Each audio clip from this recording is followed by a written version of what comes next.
Hello everyone, welcome to online classes. My name is Sachin Sharma.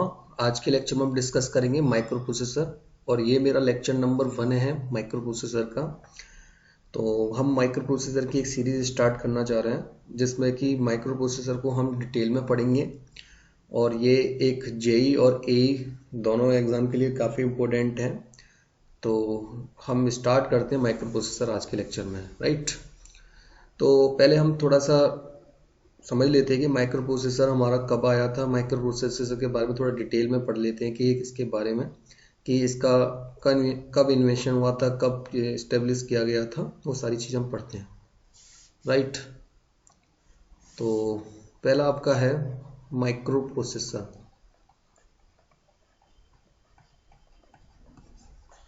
तो basically जो micro processor है ना वो का दो चीज़ों से मिलकर बना होता है। पहला होता है उसमें माइक्रो प्लस प्रोसीजर। ये दो चीज़ों से मिलकर आपका माइक्रो प्रोसेसर बना होता है। पहला होता है इसमें माइक्रो, दूसरा होता है प्रोसीजर। ये माइक्रो मतलब होता है एक तरीके से आपका कह सकते हैं स्मॉल। एक होता है माइक्रो, एक होता है macro. Macro macro basically macro word जो होता है वो होता है लार्ज। तो बेसिकली मैक्रो से तो कोई मतलब नहीं, माइक्रो से मतलब हमारा।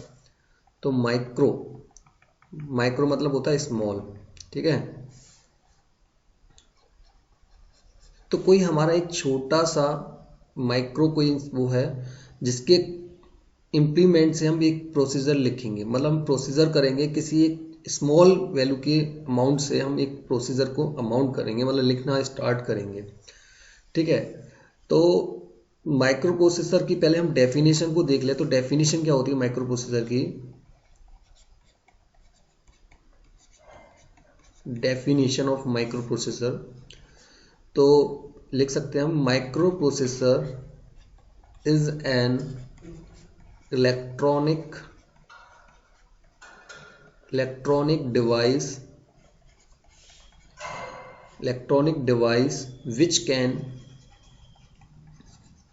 which can perform all arithmetic and logical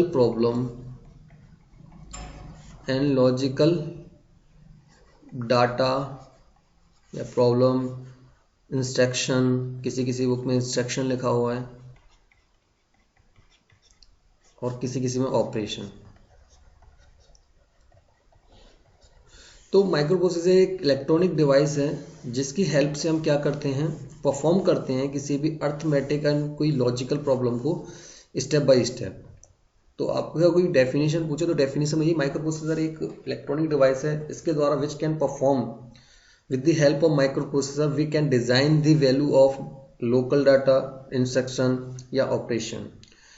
तो अब माइक्रो प्रोसेसर के बारे में तो समझ लिया कि क्या होता है। अब हम पहले समझते हैं कि इसका किसने लिखा, क्या हुआ, कैसे माइक्रो प्रोसेसर आया। देखो थोड़ा सा मैं डिटेल में बताता हूँ क्या है। 1956 में, एक सेकेंड, 1956 में एक कंपनी बनी थी जिस कंपनी का नाम था फेयर चाइल्ड सेमीकंडक्टर, ठीक है। ये 1956 में इस कंपनी बनी थी, ये फेयर चाइल्ड कंपनी, सेमीकंडक्टर के नाम से, फेयर चाइल्ड सेमीकंडक्टर के नाम से ये फेमस है। और ये कंपनी जो बनी हुई थी वो कहाँ थी? यूएसए में, राइट। तो इस कंपनी में क्या हुआ था, इस कंपनी में एक दो इसमें क्या थे, एक एम्प्लॉय थे, है ना। फेयर चाइल्ड कंपनी जो कि एक यूएसए में थी, इसमें एक एम्प्लॉय का नाम था, जैसे एक इसमें एक एम्प्लॉय था, उस एम्प्लॉय का नाम था आपका, ये एक एम्प्लॉय था, इसमें काफ़ी सारे एम्प्लॉय होंगे पर हम जो इसमें फेमस था उसका नाम बता रहे हैं। इसमें एक एम्प्लॉय था जिस एम्प्लॉय का नाम था आपका रॉबर्ट नोइशी, ठीक है। रॉबर्ट नोइशी इस कंपनी के एम्प्लॉय का नाम था, ठीक है। अब क्या हुआ, मैं सारी बताऊंगा चीज़ है क्या एक और कंपनी थी जिस कंपनी का नाम था हमारा टेक्सास इंस्ट्रूमेंट के नाम से।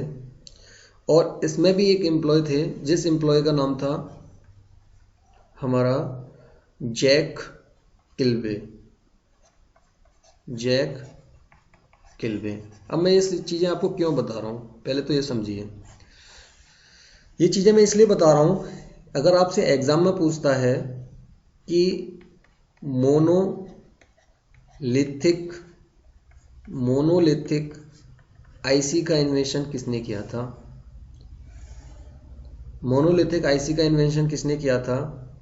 तो मोनोलिथिक आईसी का जो इन्वेंशन किया था ना, वो किया था रॉबर्ट नोइजी ने। तो मोनोलिथिक आईसी का जो इन्वेंशन किया था वो रॉबर्ट नोइजी ने किया था। और किस कौन सी ईयर्स में किया था, 1959 में किया था इसका इन्वेंशन। तो इसलिए बताया था मैंने आपको ये रॉबर्ट नोइजी नाम, क्योंकि आपको पता हो ये कहाँ से आया नाम। तो ये एक रॉबर्ट नोइसी जो नाम आया है वो एक कंपनी के एक एम्प्लॉय थे। उस कंपनी का नाम था फेयरचाइल्ड सेमीकंडक्टर। और ये जो रॉबर्ट नोइसी थे उस कंपनी के एक अच्छे एम्प्लॉय थे। फिर इनने एक इन्वेंशन किया था मोनोलिथिक आईसी का 1959 में। तो आपसे पूछता है कि मोनोलिथिक आईसी की इन्वेंशन किसने किया था, रॉबर्ट नोइसी ने 1959 में किया था। ठीक है, नेक्स्ट आता है हाइब्रिड आईसी। तो हाइब्रिड आईसी का इन्वेंशन किसने किया था, ये भी एग्जाम में आया है। तो हाइब्रिड आईसी का जो इन्वेंशन किया था ना, वो किया था जैक किल्बे जो आपके किसके एम्प्लॉय थे, ये एम्प्लॉय का नाम है। तो जैक किल्बे जो एम्प्लॉय थे वो टेक्सास इंस्ट्रूमेंट की कोई कंपनी थी, उसके एम्प्लॉय थे। तो इन्होंने हाइब्रिड आईसी की इन्वेंशन किया था और मोनोलिथिक आईसी का रॉबर्ट नोइसी ने इन्वेंशन किया था। जनरल आईसी की जो हम इन्वेंशन की पूछे तो वो जैक किल्बे ने की थी, क्योंकि हम जनरल रूप से जो आईसी यूज करते हैं ना वो हाइब्रिड आईसी यूज करते हैं। ठीक है, हाइब्रिड आईसी यूज करते हैं। तो आपसे अगर जनरल पूछे ना, जनरल आईसी की खोज किसने की, कब आई थी, तो वो आप हमेशा बताओगे जैक किल्बे ने की थी। और जनरल आईसी हम बेसिकली जो यूज करते हैं ना, वो हाइब्रिड आईसी को ही यूज करते हैं जनरल आईसी के नाम से। आईसी मतलब होता है इंटीग्रेटेड सर्किट। ये आप लोगों को पता होगा। अगर आप एक इलेक्ट्रिकल के स्टूडेंट या किसी भी इंजीनियरिंग के स्टूडेंट, तो आपको पता होगा ये हाइब्रिड आईसी मतलब इंटीग्रेटेड सर्किट। अगर आपसे कोई नाम से पूछता है कि इसकी खोज किसने की थी, तो आप बता सकते हो किसने की थी। ये दोनों नाम मैंने इसलिए बताए थे क्योंकि आपको पता होना चाहिए किस कंपनी के एम्प्लॉय हैं, कहाँ से आए हैं, ये सारी चीजें। ठीक है, तो ये तो हुआ, थोड़ा सा मैंने बताया डिटेल में कि ये क्या था। अब क्या हुआ था, ये फेयरचाइल्ड सेमीकंडक्टर है ना, इसके तीन एम्प्लॉय थे इसके। वो तीनों एम्प्लॉय ये थे मूरे, दूसरे एम्प्लॉय थे आपके नोइजी, और तीसरे एम्प्लॉय थे ग्रोव। इन तीनों ने ये कंपनी ड्रॉप कर दी थी, यानी कि ये तीनों इसी कंपनी के एम्प्लॉय थे फेयरचाइल्ड सेमीकंडक्टर के। इन तीनों ने मिलकर ये कंपनी को छोड़ दिया था। ठीक है, छोड़ने के बाद इनने एक खुद की एक कंपनी खोली थी। उस कंपनी का नाम था इंटीग्रेटेड इलेक्ट्रॉनिक्स।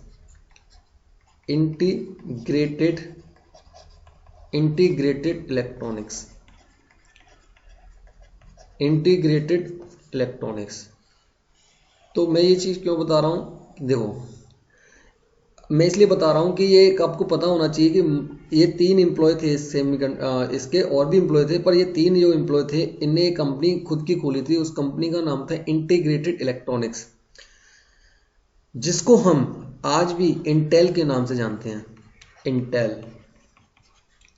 तो आप यानी इंटेल का means he electronics, integrated electronics का जो दूसरा नाम दिया गया है वो इंटेल दिया गया है। तो आपको पता होना चाहिए वो इंटेल जो कंपनी थी, इंटेल जो नाम का एक आपने सुना होगा इंटेल, वो कहाँ से आया था, वो इन तीनों ने ही मिलकर बनाया था। इसमें इन दोनों का बहुत ज़्यादा रोल था।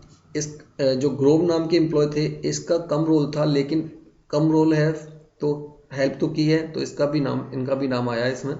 तो इंटेल नाम की जो एक संस्था है वो इन तीनों ने ही मिलकर इस्टेब्लिश की थी।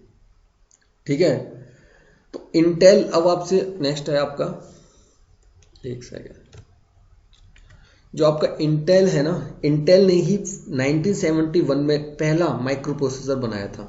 ठीक है, तो इंटेल नाम की, इंटेल ने 1971 में फर्स्ट माइक्रो प्रोसेसर बनाया था। First micro processor, first micro processor बनाया था इंटेल ने, फर्स्ट माइक्रो, जिसका नाम था हमारा 4001। आपसे अगर पूछता है कि फर्स्ट माइक्रो प्रोसेसर कब बना था, तो 1971 में। किसने बनाया था? इंटेल ने। इसके एम्प्लॉय कौन थे? 3 एम्प्लॉय थे, मूरे, नोइजी और ग्रोव। और पहला माइक्रो प्रोसेसर जो बना था उसका नाम क्या था? 4004। ठीक है, तो यानी पहला जो माइक्रो प्रोसेसर था उसका नाम था 4004। उसके बाद जो माइक्रो प्रोसेसर आया था 4040, देन उसके बाद जो माइक्रो प्रोसेसर आया था 808, आफ्टर दैट जो माइक्रो प्रोसेसर आया था 8080, उसके बाद 8085। तो इतने सारे माइक्रो प्रोसेसर अभी तक आ चुके हैं। तो जो हमारे सिलेबस में है वो हम ये पढ़ेंगे 8085 माइक्रो प्रोसेसर, जो अभी करंट में यूज किया जा रहा है 8085। उसके बाद किसी किसी एग्जाम में 8086 माइक्रो प्रोसेसर से भी क्वेश्चन आते हैं, तो वो भी हम इसमें पढ़ेंगे 8086 माइक्रो प्रोसेसर। तो हमें जो पढ़ना है 8085 माइक्रो प्रोसेसर, आफ्टर दैट हम डिस्कस करेंगे 8086 microprocessor, and after that we will discuss on 8051 microcontroller. इससे भी एग्जाम में क्वेश्चन आते हैं, माइक्रो कंट्रोलर, एमसी। ठीक है, तो आपको बेसिकली जो डिस्कस करना है 8056 माइक्रो कंट्रोलर, सी है। ठीक है, तो हम ये डिस्कस करेंगे 8085 माइक्रो प्रोसेसर, आफ्टर दैट 8086, उसके बाद 51 माइक्रो कंट्रोलर। ठीक है, ये डिस्कस करेंगे, राइट। तो उससे डिस्कस करने से पहले मैं कुछ चीज़ें और बता देता हूँ। पहले हम आर्किटेक्चर मॉडल पढ़ लेते हैं। आर्किटेक्चर मॉडल क्या होता है?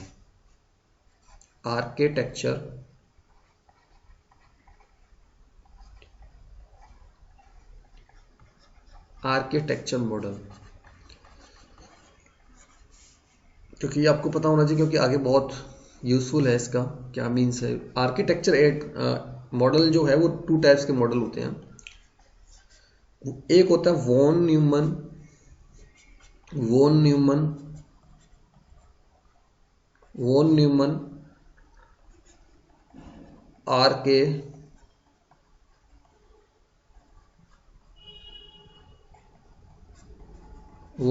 आर्किटेक्चर मॉडल, और नेक्स्ट है आपका हार्वर्ड आर्किटेक्चर मॉडल।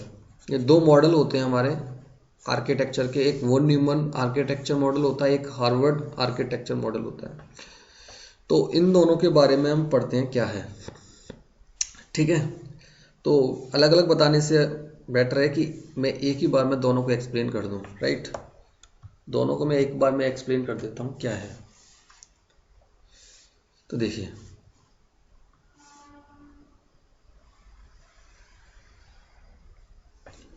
एक साइड में मैंने लिखा वॉन न्यूमन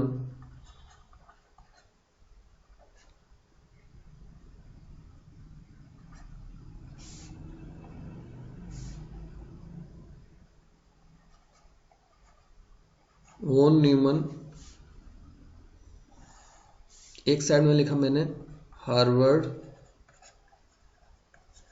न्यूमन। ठीक है, देखिए पहला इसके अंदर जो पॉइंट है वो देखिए, इसमें है ये कि ये जो वॉन न्यूमन जो मेथड था वो कब आया था? 1945 में आया था। तो लिखिए theory of von Neumann model came in 1945। तो आपसे बहुत इंपॉर्टेंट है, ये पूछा जाता है एग्जाम में कि वॉन न्यूमन मॉडल जो था वो कब आया था। 1945 में आया था। हार्वर्ड मॉडल जो था, theory of Harvard model came इन 1970। तो हार्वर्ड जो मॉडल आया था वो 1970 में आया था, और जो वॉन न्यूमन मॉडल था वो कब आया था, 1945 में आया था। ठीक है। दूसरा इसके अंदर क्या होता है, वॉन न्यूमन मेथड जो होता है मॉडल, ये बहुत स्लो होता है, it is slow,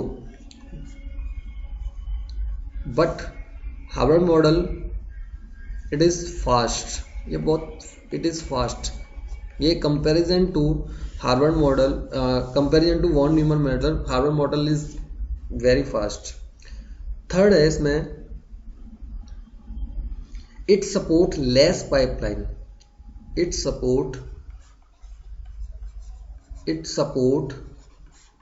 less pipeline structure, it support less pipeline structure, ये सपोर्ट करता है लेस पाइपलाइन स्ट्रक्चर को। ठीक है। और ये हार्वर्ड मॉडल होता है, ये सपोर्ट करता है, इट सपोर्ट लार्ज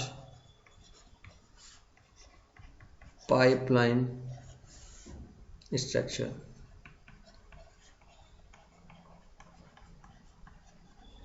ठीक है। फोर्थ है आपका, इसमें देखो क्या होता है, इसमें एक प्रोसीजर होता है। मान लो ये प्रोसीजर है,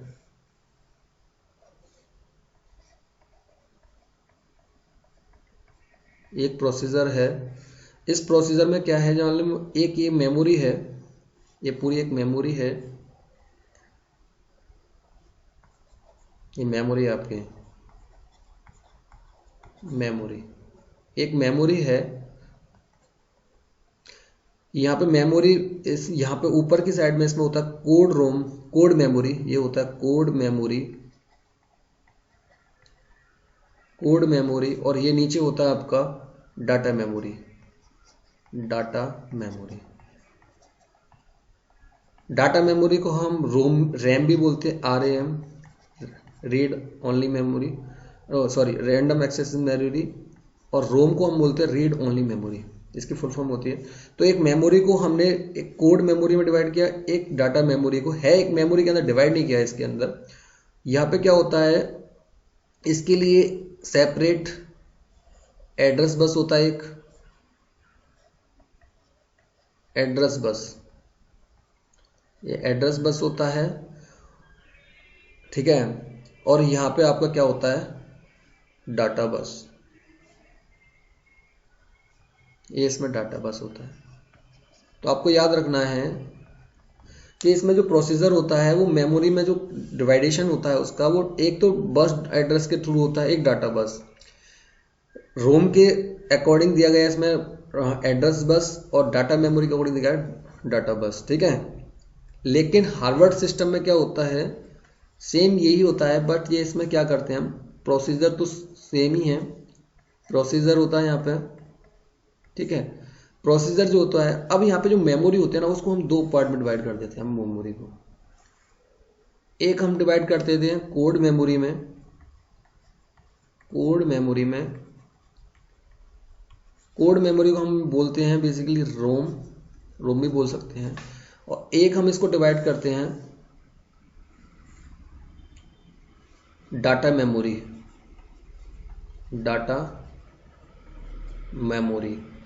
जिसको हम बोलते हैं रैम। तो जो प्रोसीजर जो कोड मेमोरी है, इसके लिए अलग से एड्रेस बस होता है। पहले ये एड्रेस बस है,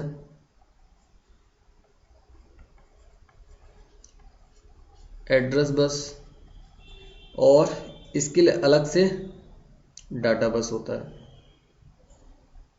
ठीक है, डाटा बस। ठीक है। सेम इसके लिए भी एड्रेस बस अलग और डाटा बस अलग, एड्रेस बस अलग और डाटा बस अलग। इसके लिए अलग से एड्रेस बस अलग होता है और डाटा बस अलग होता है, राइट।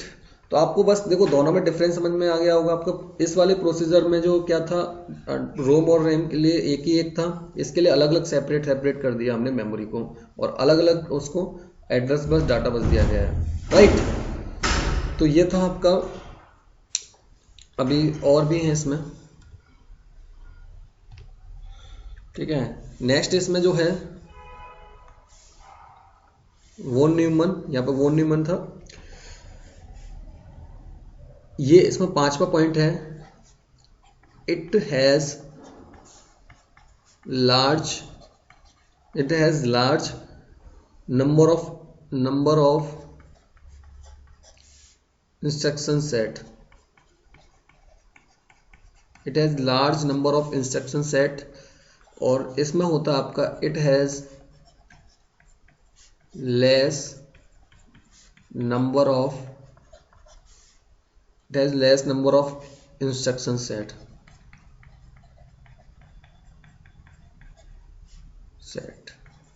ठीक है।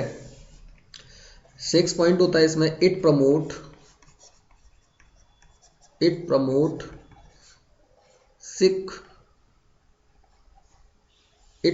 सिक मॉडल।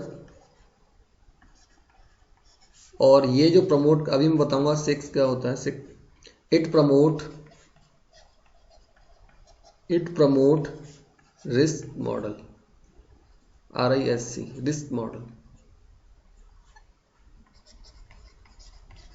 अब जो सिस्क होता है उसकी फुल फॉर्म होती है CISC, सिस्क कॉम्प्लेक्स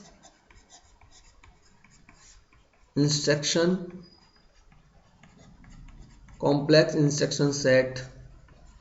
और जो सिस्क होता है, रिस्क, उसकी जो फुल फॉर्म होती है रिड्यूस इंस्ट्रक्शन सेट मॉडल, ठीक है। तो आपने पढ़ लिया, समझ लिया कि इन दोनों में डिफरेंस जो थे आपके वॉन न्यूमन और हार्वर्ड न्यूमन में, वो आपने अच्छी तरीके समझ लिया। मैंने 6 डिफरेंस बताए इन दोनों के बीच में कि क्या होता है।